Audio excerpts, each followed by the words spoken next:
Last summer, I took my nephew, Mason, to the local carnival. He was 6 years old, full of energy, and practically bursting with excitement.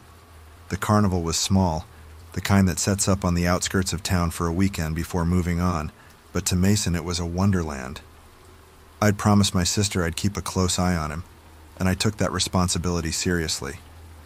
I held his hand as we wandered through the booths, stopping at a few games where he'd point excitedly at the stuffed animals he wanted to win. I tried my best, but my aim was terrible, and we walked away with nothing but a consolation keychain. Mason didn't seem to mind, though. He was just happy to be there, his eyes wide with wonder as we passed by the food stands and rides. The Ferris wheel loomed overhead, the lights blinking against the dusky sky. It was the perfect summer evening. We decided to get some cotton candy and find a spot to sit and watch the people go by. Mason was sitting on a bench, his sticky fingers clutching the blue cloud of sugar, when he spotted the small merry-go-round near the back of the carnival grounds. "Can I go on that?" he asked, his eyes wide with excitement. I smiled and nodded, happy to see him so enthusiastic. We finished our cotton candy and I took his hand, leading him toward the ride.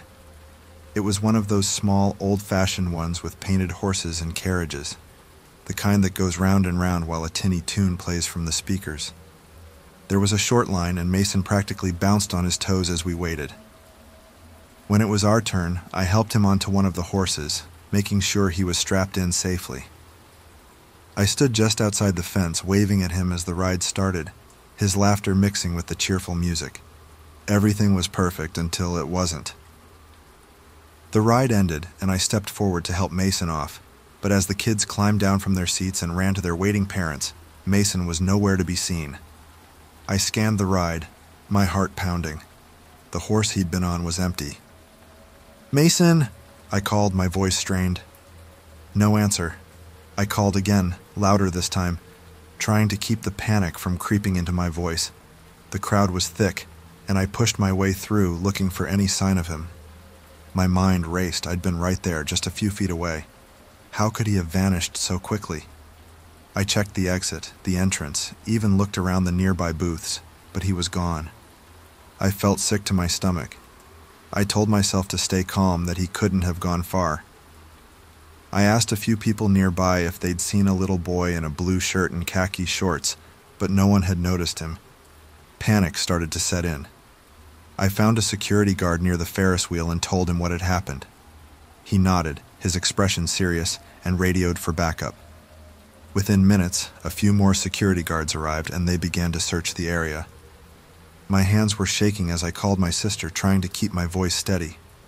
She answered on the second ring, and I could barely get the words out. "Mason's missing," I said, my voice breaking. There was a pause, and then she spoke, her voice tight with fear. "What do you mean, missing?" "I don't know, he was on the merry-go-round and then he just vanished."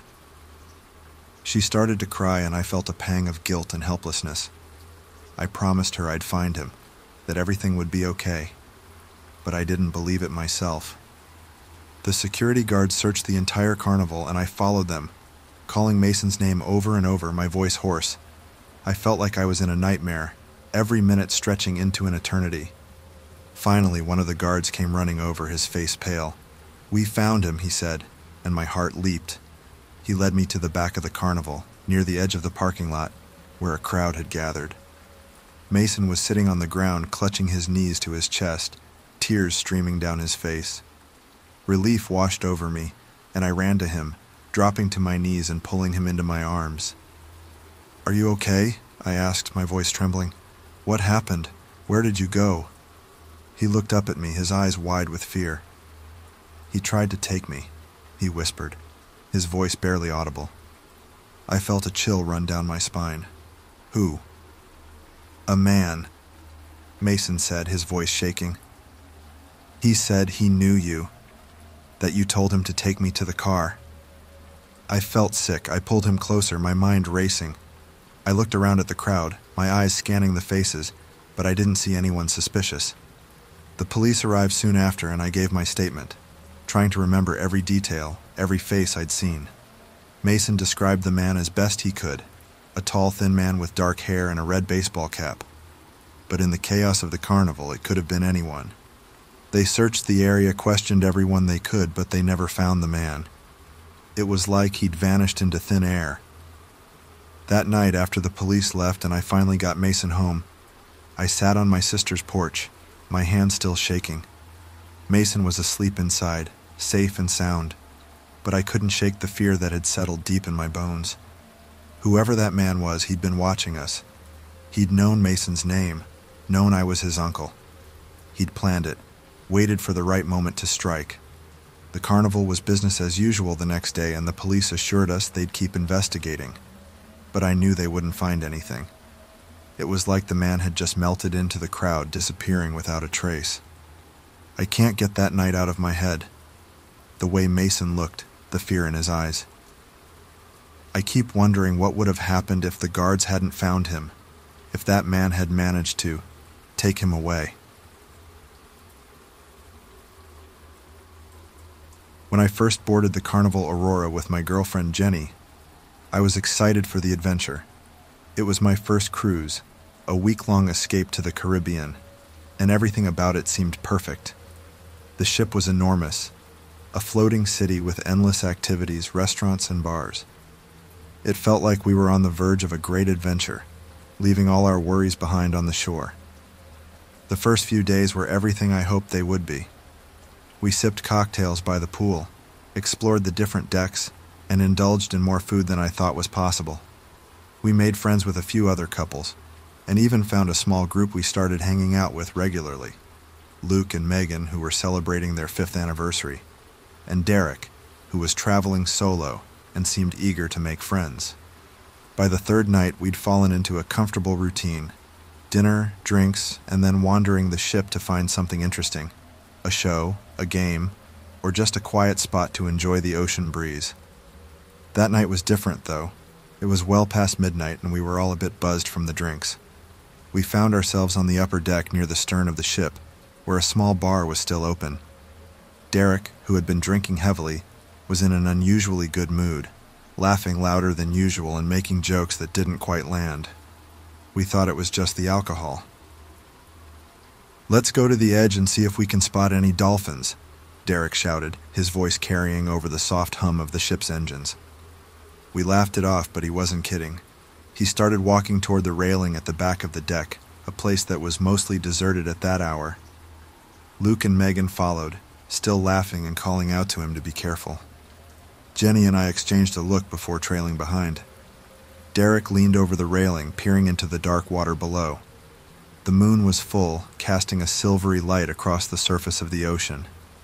It was beautiful, serene, but there was something unsettling about the vastness of it all. The thought that if you fell, there was nothing but endless water and darkness below. "Hey, come on, man, back up a bit," Luke said, his voice laced with concern. "You're gonna fall." Derek just laughed, a wild, reckless sound. "I'm fine. You worry too much, Luke." But then he turned to us, his expression shifting from playful to something darker.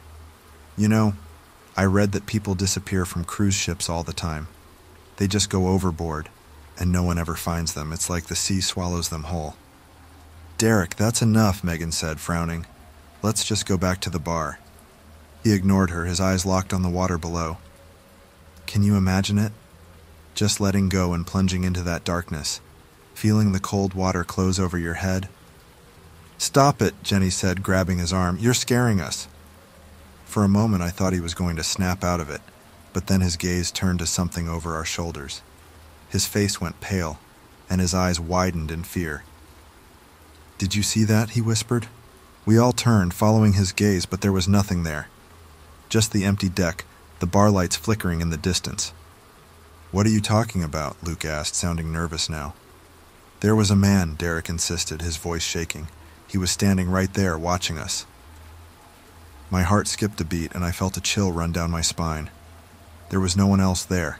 We would have seen them. "Derek, there's no one here but us," I said, trying to keep my voice steady.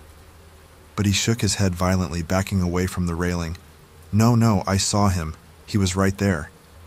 He pointed frantically at the spot near the railing, his whole body trembling.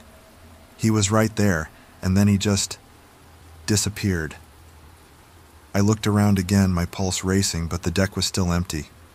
"Derek, you're drunk," Jenny said gently. "Let's go back inside, okay?" But he wouldn't move. He just kept staring at the spot where he claimed to have seen the man, his eyes wide with fear. "I'm not drunk," he whispered. "He was real. He was trying to tell me something." I don't know what happened next. Maybe it was the alcohol, or the fear, or the way the ship seemed to sway ever so slightly beneath our feet. But suddenly, Derek was climbing onto the railing. "Derek, no!" I shouted, lunging forward. But it was too late. He turned to us, his eyes filled with something I couldn't understand. Fear, desperation, maybe even madness. And then he let go. We screamed as he disappeared over the edge, the sound of his body hitting the water swallowed by the roar of the engines. For a moment, we just stood there, frozen in shock. "Call someone," Jenny screamed, and I fumbled for my phone, my hands shaking so badly I could barely dial. Within minutes, the crew was there, shining spotlights into the water, shouting into radios. We watched in horror as they lowered a lifeboat and started searching the waves. But there was no sign of him. It was like he'd vanished into thin air. The rest of the night was a blur of questions and tears.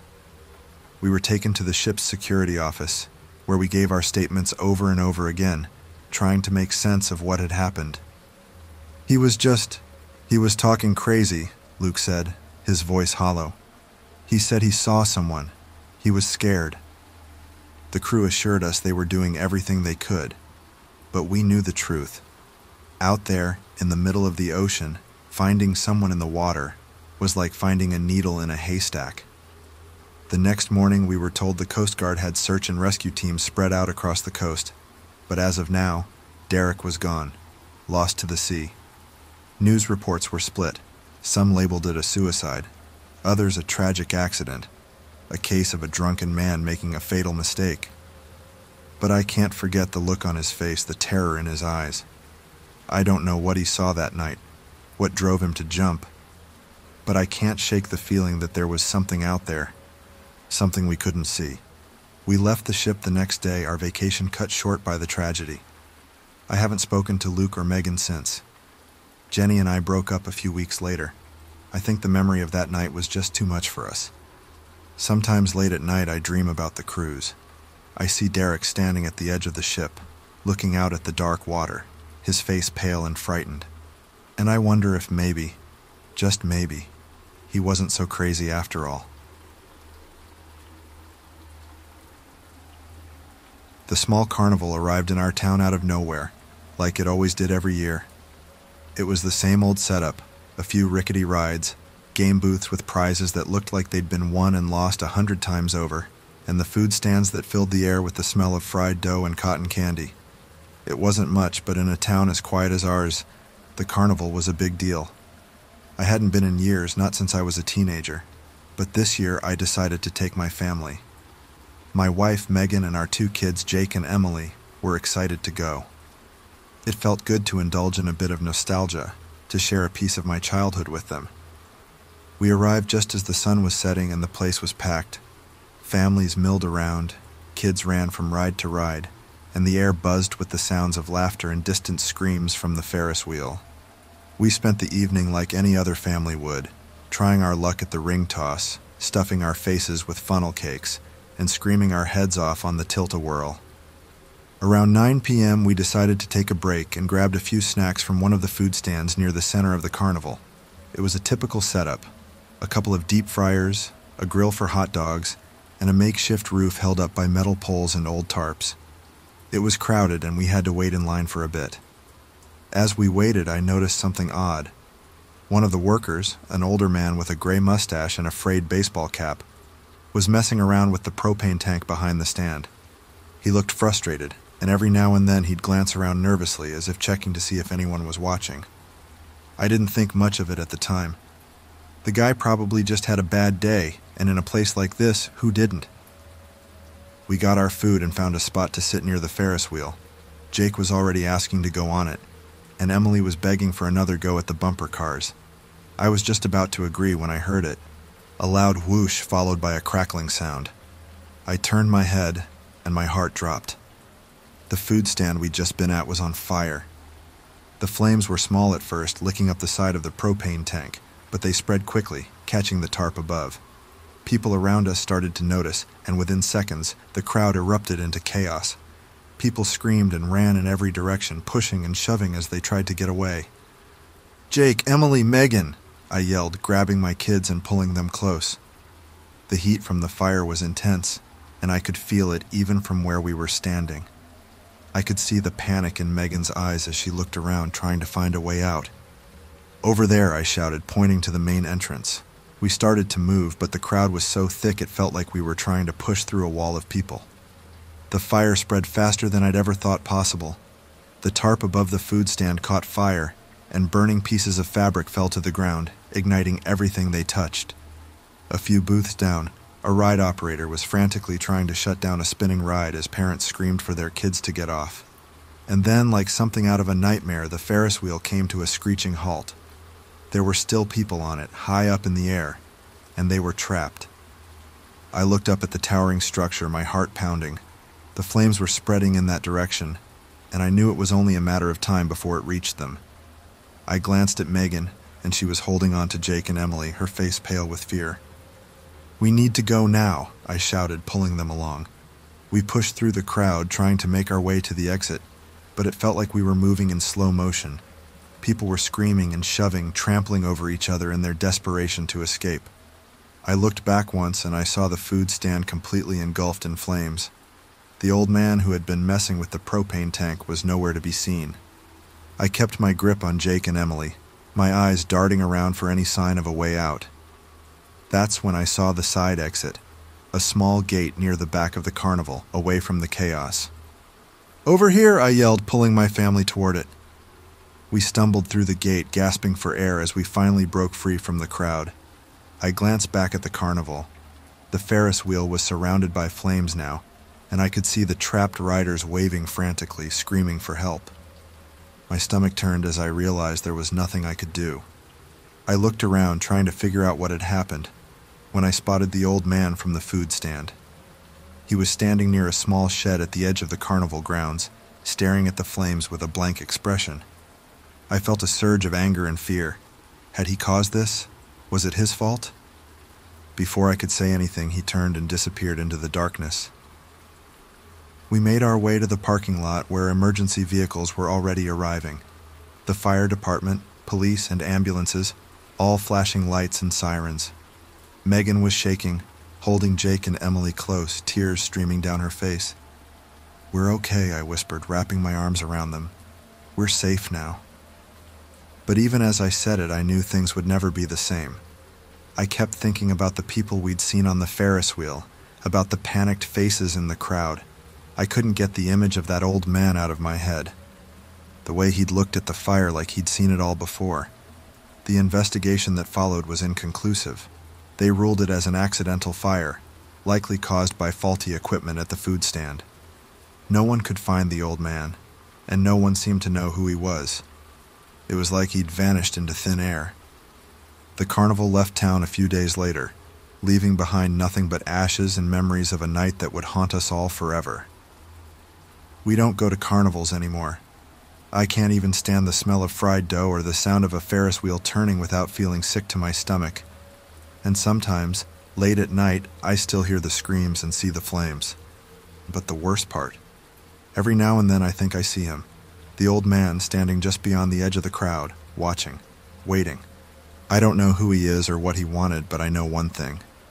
I'll never forget the look in his eyes. It was the last weekend of summer, and my friends and I decided to check out the local carnival that had rolled into town. We were all in that bittersweet transition between high school and college, trying to savor the last bit of freedom before life got serious.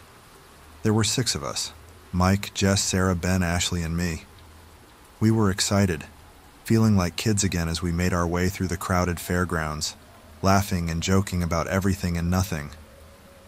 The carnival was packed as usual with families, kids, and teenagers just like us, all crammed into the small, fenced-in area filled with rides, game booths, and food stands.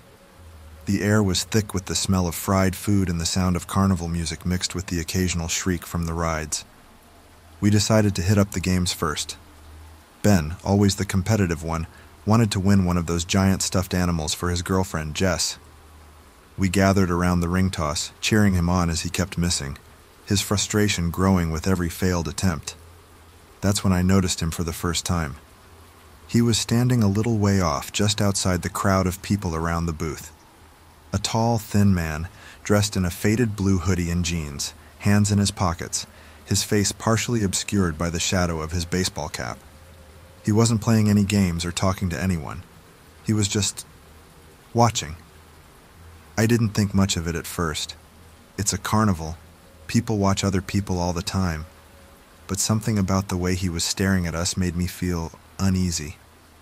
I brushed it off, figuring he was just a loner, someone who didn't quite fit in. After a few minutes, we moved on to the next booth, and I forgot about him. The night went on, and we hopped from game to game, ride to ride, making the most of our time. It was fun, a perfect end to the summer. But every now and then, I'd catch a glimpse of the man in the blue hoodie, always at the edge of the crowd, always watching. I tried to ignore it, but by the time we got to the Ferris wheel, I couldn't shake the feeling that something was off. We were waiting in line, laughing and joking as usual, when I glanced around and saw him again. He was closer this time, standing just a few feet away, his eyes fixed on us. "Hey guys, do you see that guy over there?" I whispered, nudging Mike. He looked over and shrugged. "Yeah, so what? It's a carnival. People are weird." "I don't know," I said, trying to keep my voice steady. "He's been following us." Sarah frowned, glancing around. "You're being paranoid. It's probably just a coincidence." But I couldn't shake the feeling. We got on the Ferris wheel, and as it carried us up into the air, I looked down and saw him standing at the base, staring up at us. My heart raced, and I felt this sudden, inexplicable fear. It wasn't just that he was watching us, it was the intensity of it, like he was waiting for something. When the ride ended, we got off, and I felt a little better, the adrenaline of the Ferris wheel calming my nerves. I told myself I was just overreacting, that it was nothing. We decided to grab some food, and as we were standing in line for corn dogs, I glanced around again. He was gone. Relief washed over me, and I laughed at myself for being so paranoid. We got our food and sat down at one of the picnic tables near the edge of the carnival. We were eating, talking about our plans for college, when Mike suddenly went quiet. "What is it?" Ashley asked, following his gaze. He was staring past us, his eyes narrowing. "That guy. He's back." I turned around, my stomach dropping. Sure enough, there he was, standing a few feet away, half hidden behind one of the game booths. He wasn't even trying to be subtle anymore. He was just standing there, staring at us with this blank, unsettling look on his face. "Okay, that's creepy," Jess muttered, her voice shaky. "What should we do?" Sarah asked, her face pale. "Let's just ignore him," Ben said, his voice wavering. "Maybe he'll go away." But he didn't go away. We finished eating and decided to head to the bumper cars, trying to act like everything was normal. I kept looking over my shoulder, and every time I did, he was there, following us from a distance. My heart was pounding, and I could see the fear on my friends' faces, too. We were all trying to play it cool, but the tension was thick in the air. It was like we were trapped, stuck in this crowded carnival with nowhere to go. After the bumper cars, we decided we'd had enough. "Let's just get out of here," I said, my voice shaking. Everyone agreed, and we started making our way to the exit. That's when things took a turn. We were almost to the gate when we realized he was gone. I looked around, my skin prickling with fear. "Where is he?" "I don't know," Mike said, looking just as freaked out as I felt. We quickened our pace, our eyes darting around, searching for him. We reached the parking lot, and I felt a wave of relief wash over me. I turned to look back at the carnival, and that's when I saw him again. He was standing near the Ferris wheel watching us. Then, as if he knew we were looking at him, he turned and started walking toward us, his pace slow and deliberate. "Run!" I shouted, my voice breaking. We sprinted to the car, adrenaline coursing through our veins. I fumbled with the keys, my hands shaking, and finally unlocked the doors. We piled in, slamming the doors shut, and I started the engine, my heart pounding in my chest. I glanced in the rearview mirror as we pulled out of the parking lot, and there he was, standing at the edge, watching us go. He didn't follow us. He just stood there, staring, his face completely expressionless. We drove back to my house in silence, the fear hanging heavy in the air. When we got there, we sat in the living room, still trying to process what had happened. "Do you think he's gone?" Sarah whispered, her voice barely audible. "I don't know," I said, glancing out the window. "I hope so." We tried to laugh it off, saying it was just some weirdo, but deep down we all knew it was more than that. I don't know what he wanted or why he was following us, but the look in his eyes still haunts me. It was a tradition in our town for the carnival to roll through every summer. It wasn't much, just a few rides, some game booths, and the usual assortment of overpriced food stands, but it was something we all looked forward to. For us, it was a chance to let loose and have some fun before the end of summer and the start of another school year. This year, my friends and I decided to make the most of it. There were 4 of us: me, Tony, Brian, and Lisa. We'd been friends since elementary school, and this was our last summer together before we all went off to different colleges. We wanted to make it count, so we headed to the carnival on a Friday night, ready for some carefree fun. The place was packed.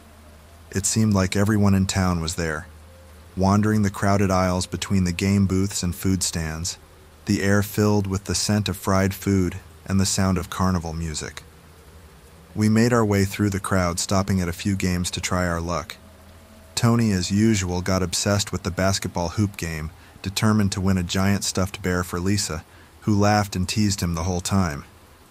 We were having a great time, caught up in the excitement, when I noticed a small booth near the edge of the carnival grounds. It was set back a little from the rest, in the shadows between 2 large tents. The sign above it read Mystic Games, and it looked like it hadn't been updated in years. The paint was faded, the wood chipped and worn. "Hey, check that out," I said, pointing. "Ever seen that one before?" Brian shrugged. "Must be new, let's go see." We walked over, weaving through the crowd until we stood in front of the booth. It was small, with just a couple of dusty shelves holding an assortment of old-fashioned carnival games: ring toss, a penny pitch, and a claw machine with prizes that looked like they'd been there since the 80s. Behind the counter stood a man I'd never seen before. He was older, with a gaunt face and deep-set eyes that seemed to take in everything at once. His clothes were shabby, and his hands were gnarled with dirt under his nails. There was something about him that made me uneasy, but I couldn't put my finger on it. "Welcome, welcome," he said, his voice rough and gravelly. "Step right up. Try your luck." I glanced at my friends, and we exchanged skeptical looks. It was late, and we'd been to every carnival for the past 5 years. We knew most of the workers by face, if not by name. But this guy was new. "What's the deal with this booth?" Tony asked, crossing his arms. The man smiled, his teeth yellowed and uneven. "Just a little something special. Some games a chance if you're feeling brave. But I must warn you," he said, leaning forward. "Some things here are not as they seem." Brian scoffed, rolling his eyes. "Yeah, right. What's that supposed to mean?" The man's smile faded, his expression turning serious. "I've been working these carnivals for a long time, son. I've seen things you wouldn't believe. So, listen carefully. Stay away from the Ferris wheel tonight. And whatever you do, don't go on the gravitron." We all stared at him, confused. The Ferris wheel was the biggest attraction at the carnival, and the gravitron, a spinning ride that pinned you against the wall with centrifugal force, was a favorite for thrill seekers. "Why?" Lisa asked, her voice cautious.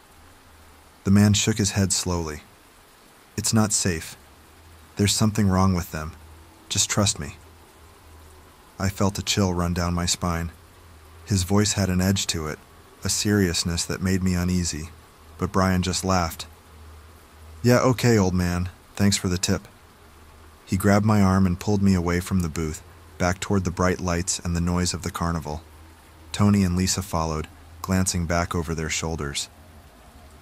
"That was weird," Tony muttered, shaking his head. "Guy's probably just trying to freak us out.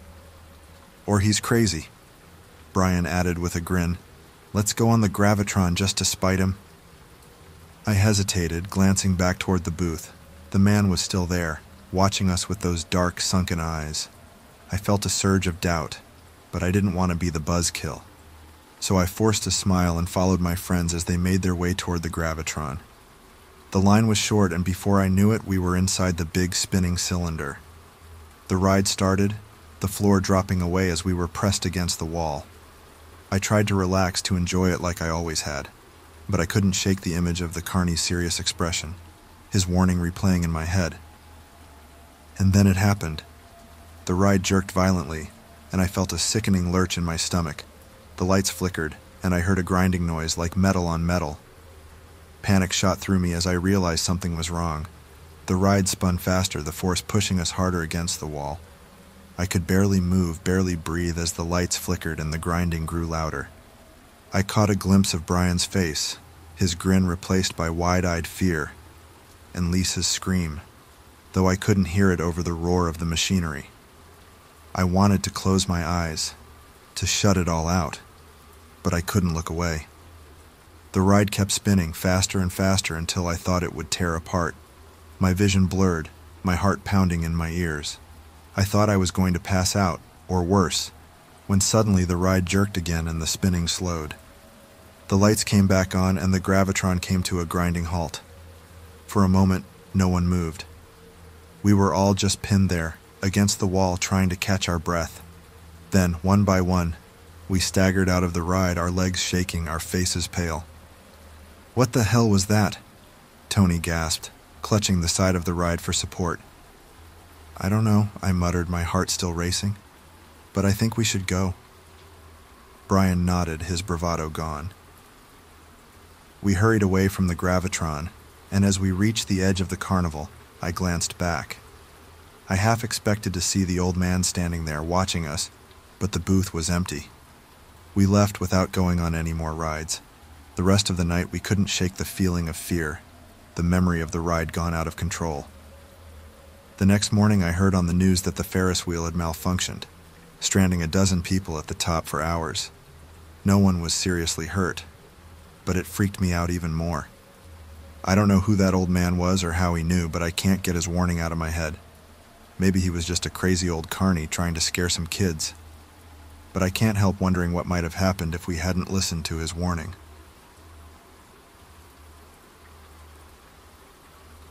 It all started as a spur-of-the-moment decision, something we never would have done if we'd thought it through. It was the last night of the carnival, and my friends and I decided to do something a little reckless. There were 4 of us: Ethan, Rachel, Lucas, and myself. We'd just graduated high school and fully enjoying summer as young adults. We'd spent the evening eating junk food, playing games, and riding every ride at least twice. By the time the carnival was closing down, we weren't ready for the night to end. That's when Ethan suggested we sneak back in after they shut down. "Come on," he said, grinning like a kid with a secret. "How many times are we going to get the chance to have a whole carnival to ourselves?" I laughed, thinking he was joking, but when I looked at his face, I realized he was serious. We all were. The thrill of doing something we weren't supposed to was too tempting to resist. "We could get in so much trouble," Rachel whispered, but there was a glint of excitement in her eyes. "What's the worst that could happen?" Lucas chimed in, and that was it. We were in. We waited until the lights went out and the last of the carnival workers had left. Then we snuck through a gap in the fence, our hearts racing with a mix of fear and excitement. The fairgrounds were eerily quiet. The only sound was the creak of the ride swaying in the breeze. It was dark, but we knew the layout well enough to navigate by the faint glow of the streetlights outside the fence. We made our way to the center of the carnival, where the rides loomed like silent giants in the night. "This is so creepy," Rachel muttered, glancing around nervously. "Let's just do one ride and get out of here," I suggested, suddenly feeling less brave. Ethan, of course, had other plans. "Let's do the octopus," he said, pointing to the spinning ride with its 8 arms extending out from the center. I hesitated. It was my favorite ride, but in the dark it looked different, menacing almost. Still, I didn't want to be the one to chicken out, so I nodded, and we all climbed into one of the cars. Lucas had worked at the carnival last summer, so he knew how to operate the controls. He flipped a few switches, and the octopus roared to life, its arms lifting us into the air. At first it was fun. We laughed and screamed as the ride spun us around, the cars swinging wildly on their chains. But then, the speed picked up, and it started to feel wrong. Too fast, too uncontrolled. "Lucas, slow it down," I shouted, gripping the bar in front of me. But Lucas wasn't at the controls. I looked down and saw him standing with Ethan and Rachel, staring up at us with wide eyes. The ride was spinning out of control and no one was at the helm.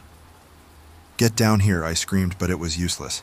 The ride was a blur of motion, the lights flickering on and off, casting eerie shadows across the fairgrounds. I glanced at Ethan, his face pale in the dim light. "We have to stop it," he yelled, but there was nothing he could do. Rachel tried to climb out of the car, but the force of the ride pinned her back, her screams lost in the roar of the machinery. Panic gripped me as the world spun faster and faster, my vision blurring. And then, just as suddenly as it had started, the ride ground to a halt, the car jerking to a stop mid-air. I stumbled out, my legs shaking, the world still spinning even though the ride wasn't. "What the hell just happened?" Lucas muttered, his face pale. We all turned to look at the control booth. It was empty. "Who turned it on?" Rachel asked, her voice trembling. None of us had an answer. We stood there staring at the silent ride, trying to catch our breath. My heart was pounding, my hands still shaking from the adrenaline. "Let's just get out of here," I said, my voice unsteady. Everyone nodded, and we hurried back toward the fence, not caring about being quiet anymore. We scrambled through the gap and ran to the parking lot, our footsteps echoing in the still night. It wasn't until we reached the car that I realized we were missing something. Someone. "Where's Ethan?" I asked, looking around frantically. We all froze, the reality sinking in. Ethan hadn't followed us out. We stood there, paralyzed with fear and indecision, until Lucas finally spoke up. "I'll go back and find him," he said, but his voice was shaking. "No, we all go," I said firmly. "We can't split up." We made our way back through the fence, our hearts pounding. The carnival was still and silent, the rides dark and lifeless. We called Ethan's name, our voices echoing in the empty fairgrounds, and then we saw him. He was slumped over in the control booth of the octopus, his head resting on the console. Relief flooded through me, but as we got closer, I realized something was wrong. "Ethan?" Rachel called out, her voice cracking. He didn't move. Lucas ran up to the booth and froze, his face going white. "Oh my God." We all crowded around and I felt the bile rise in my throat. Ethan was dead, his body cold and still, a look of terror frozen on his face. I stumbled back, my mind reeling. "What the hell happened?" I whispered, but no one had an answer. We called 911 and the police arrived within minutes. They questioned us for hours, and we told them everything, that we'd sneaked in, that the ride had turned on by itself, that we'd found Ethan like this. The next day, the news reported that the ride operator had been found dead in his trailer earlier that night. The police ruled it an accident, a malfunction that triggered the ride and caused his death. They said Ethan must have tried to stop the ride and got electrocuted, but we knew what we saw. The ride had been going faster than it should have, the lights flickering in a way that wasn't normal. And Ethan, he wouldn't have gone near the controls if he thought they were dangerous. A couple months went by and the police finalized their ruling and closed the case, but I can't shake the feeling that something else happened that night. Something we can't explain. I still have nightmares about the octopus, about the way it spun out of control, about the look on Ethan's face when we found him. None of us have talked about that night since, but I can't forget. I know what I saw, and I know that whatever happened to Ethan wasn't just an accident. It was supposed to be the highlight of our weekend, just a fun night at the Carnival of Horrors in Canton, Ohio. My best friend Jason and I had been planning this for weeks, saving up our allowance and counting down the days until we could experience what everyone was talking about.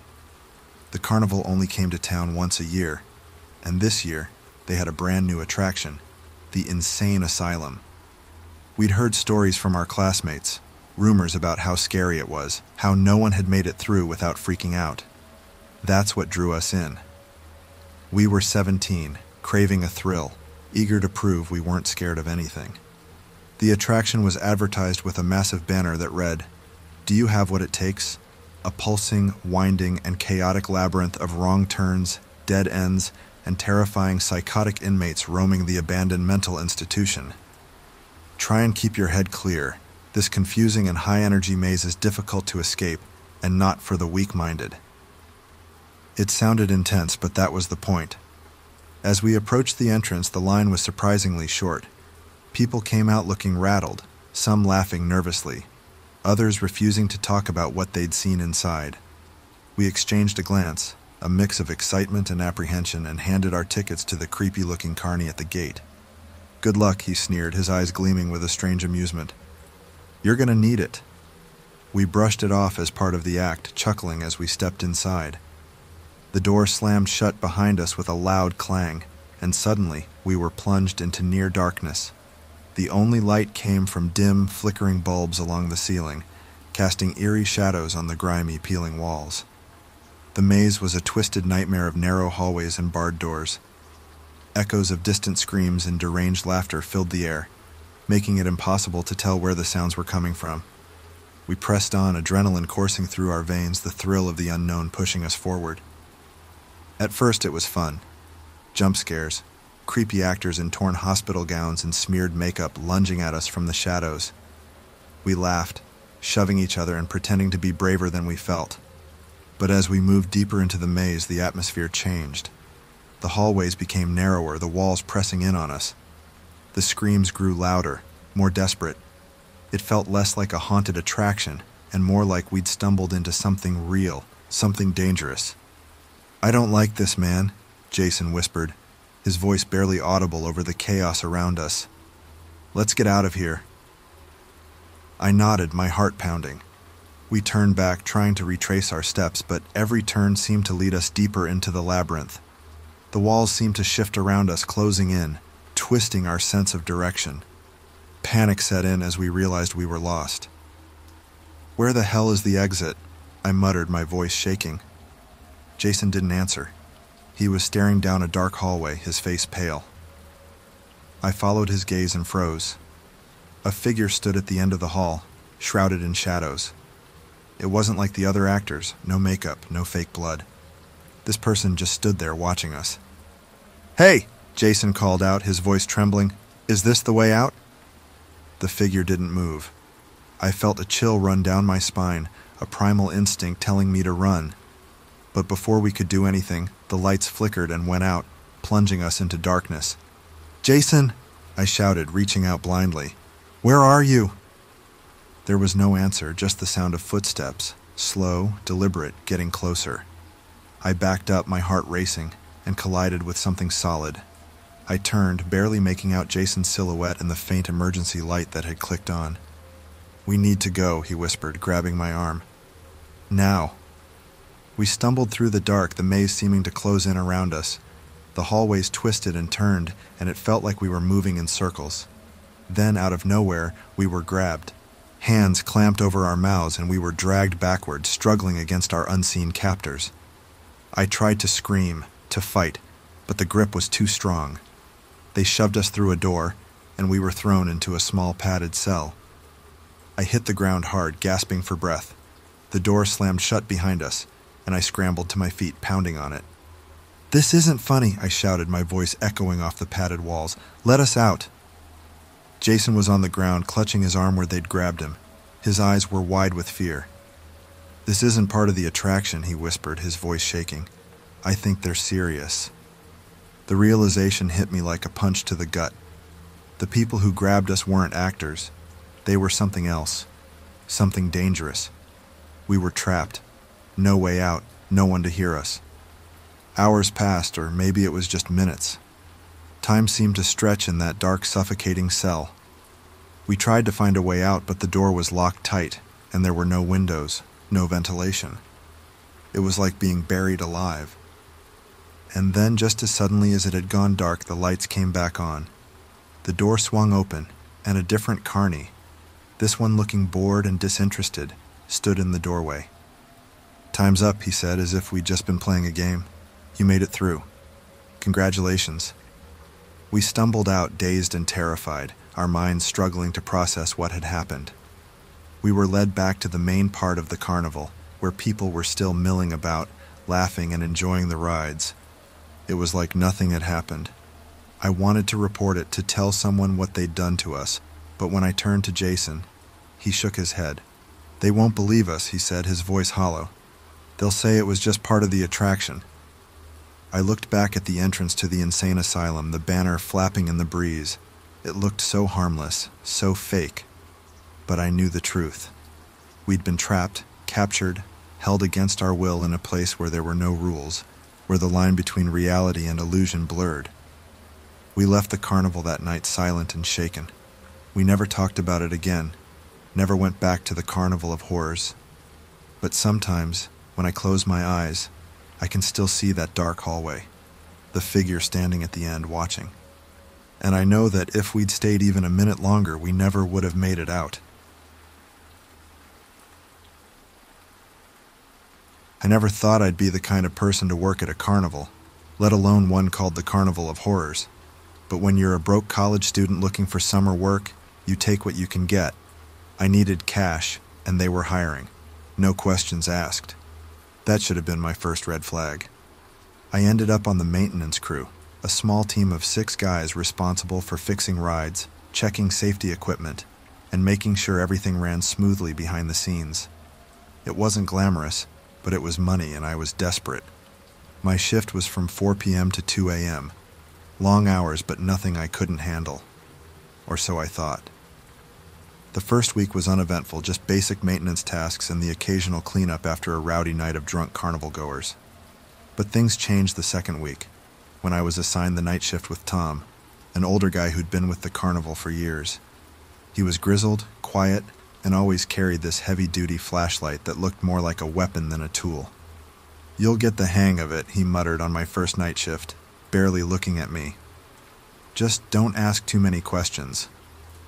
We started our rounds, checking the usual spots: the Ferris wheel, the tilt-a-whirl, the haunted house.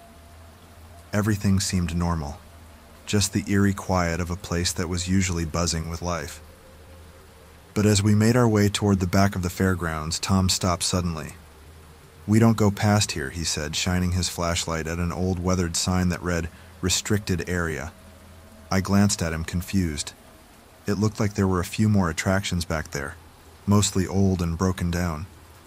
"Why not?" I asked, my curiosity piqued. He gave me a hard look, the kind that told me not to push it. "It's just the way it is. Leave that part to the cleanup crew." I didn't ask any more questions, but the whole thing made me uneasy.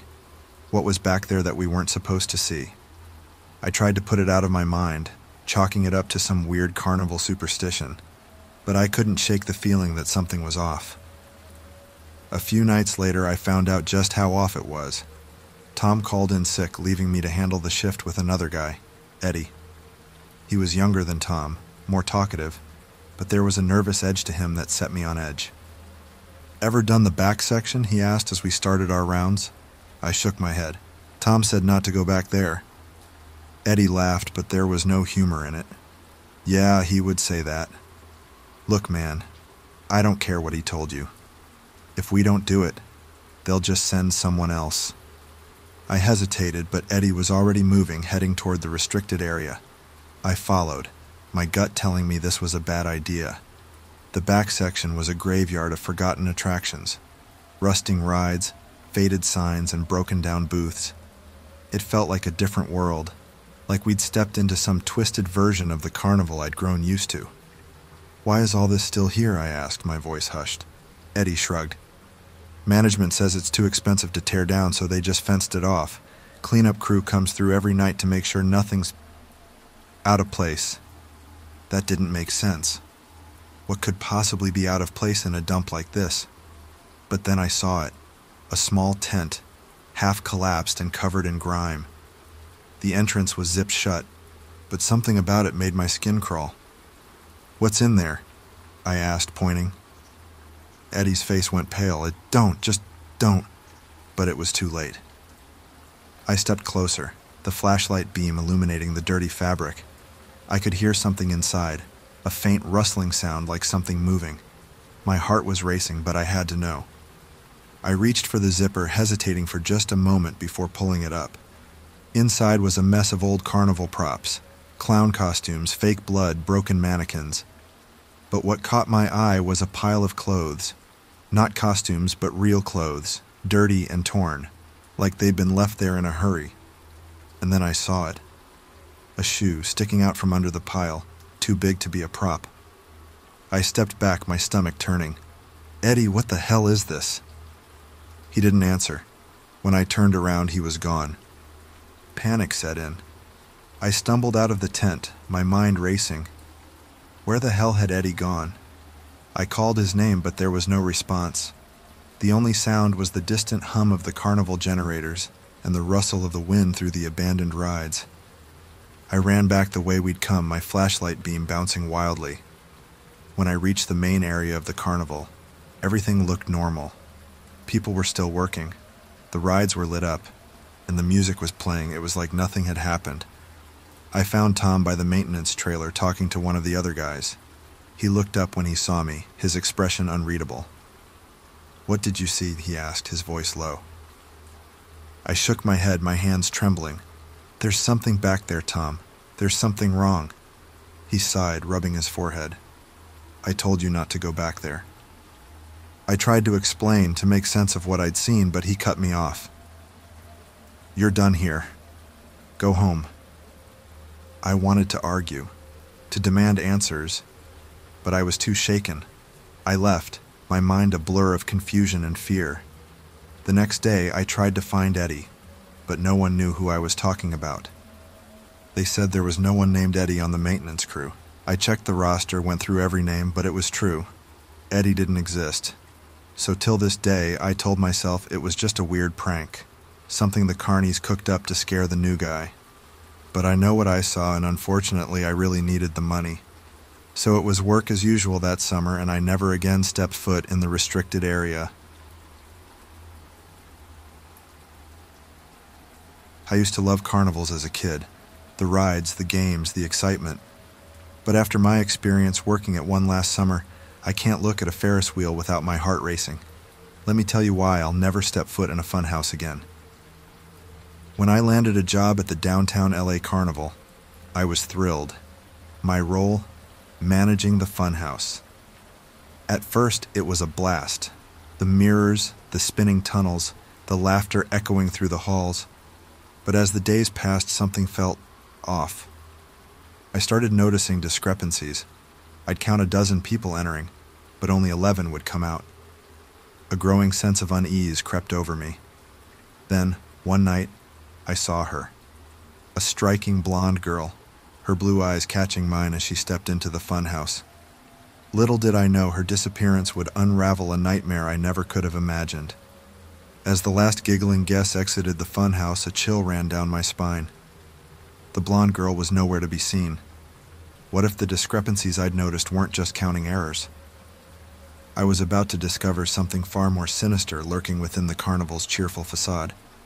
Time seemed to slow as I watched the funhouse exit, my eyes scanning each face that emerged.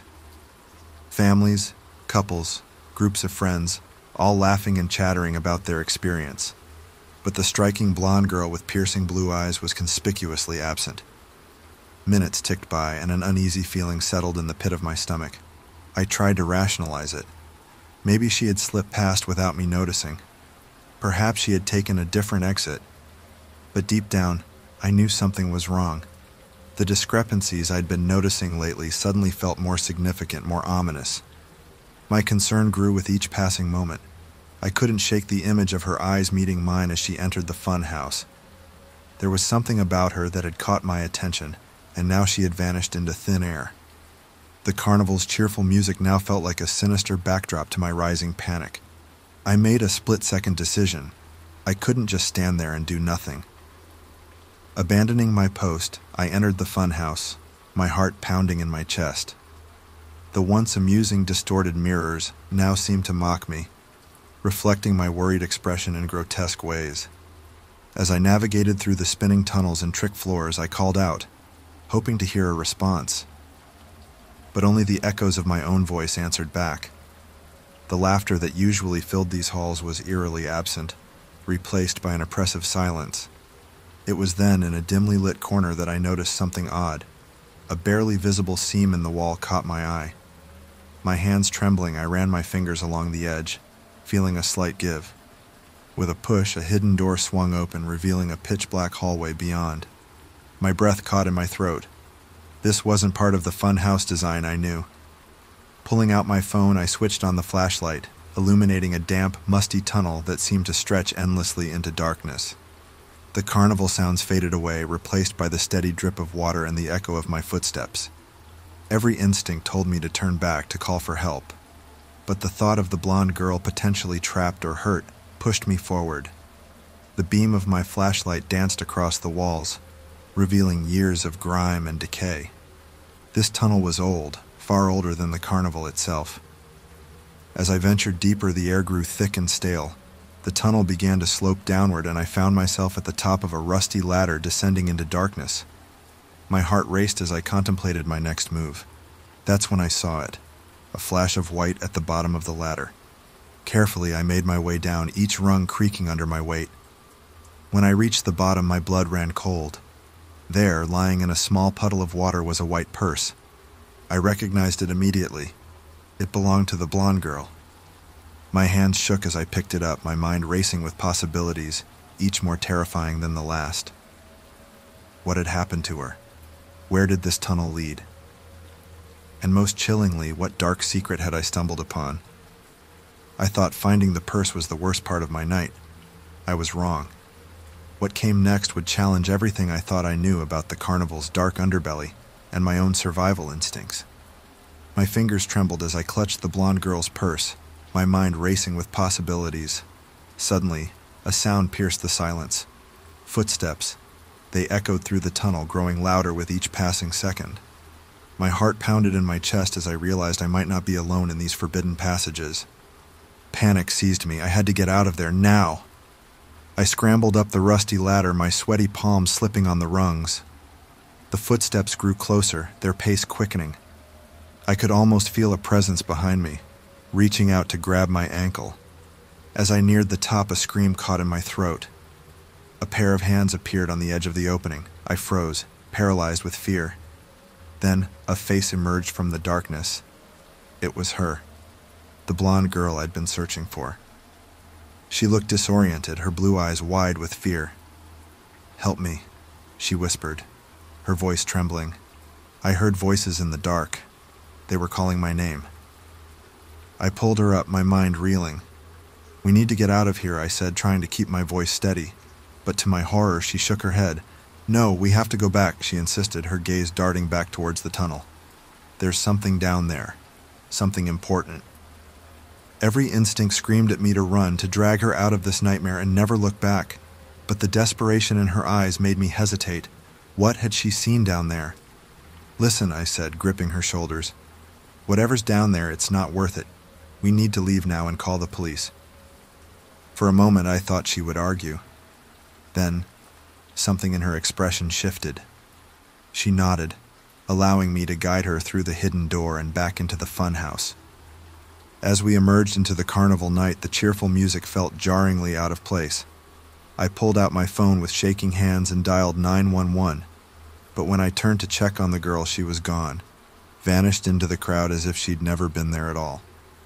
The police arrived minutes later, their flashing lights cutting through the carnival's neon glow.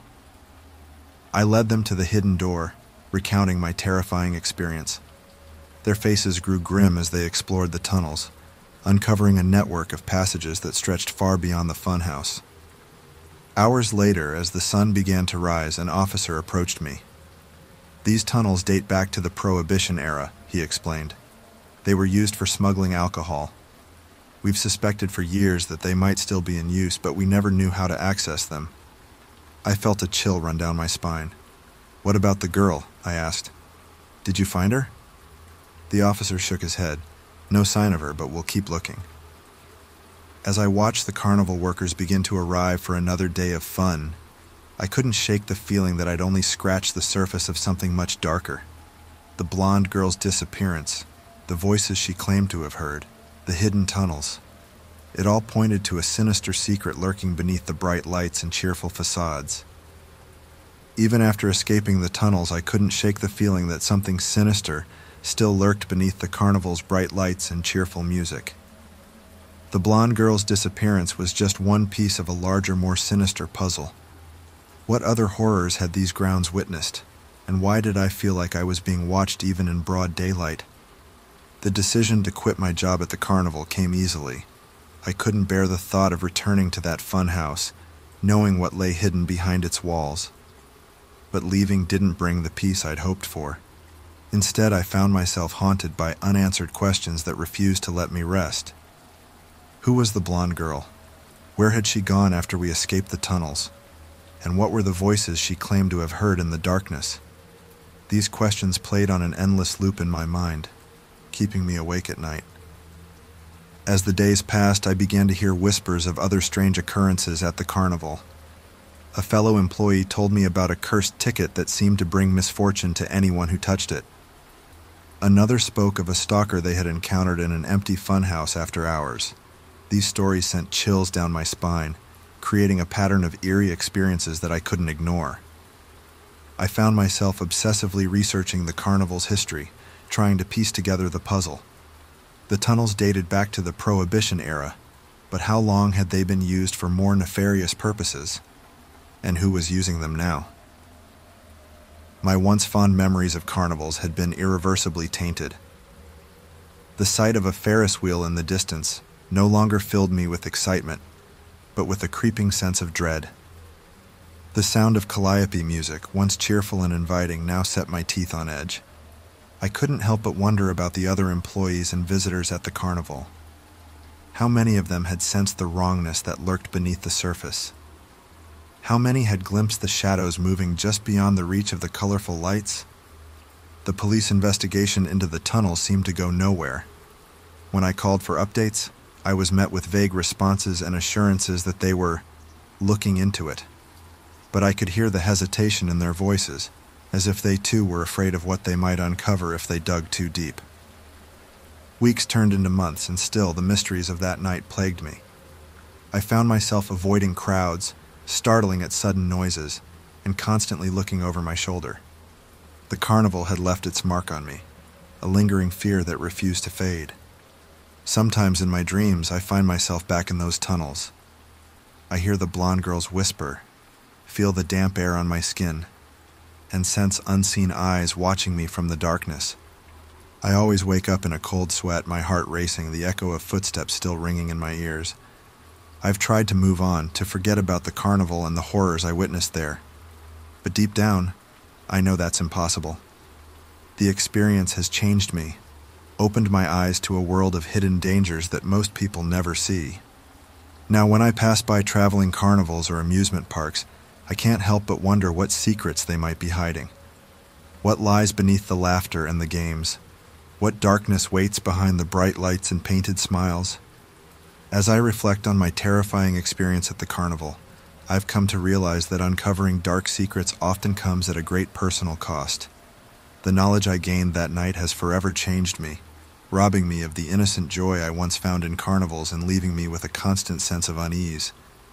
Sometimes I wonder if I would have been better off remaining blissfully unaware of the horrors that lurked beneath the surface. But then I think of the blonde girl and the others who may have fallen victim to whatever sinister forces were at work in those tunnels. What do we truly understand about the dangers that may lurk beneath seemingly innocent facades? As I pass by other carnivals and amusement parks, I can't help but wonder what secrets they might be hiding. The world suddenly seems a much darker place, and I'm left with the chilling realization that we're often just one step away from stumbling into the unknown.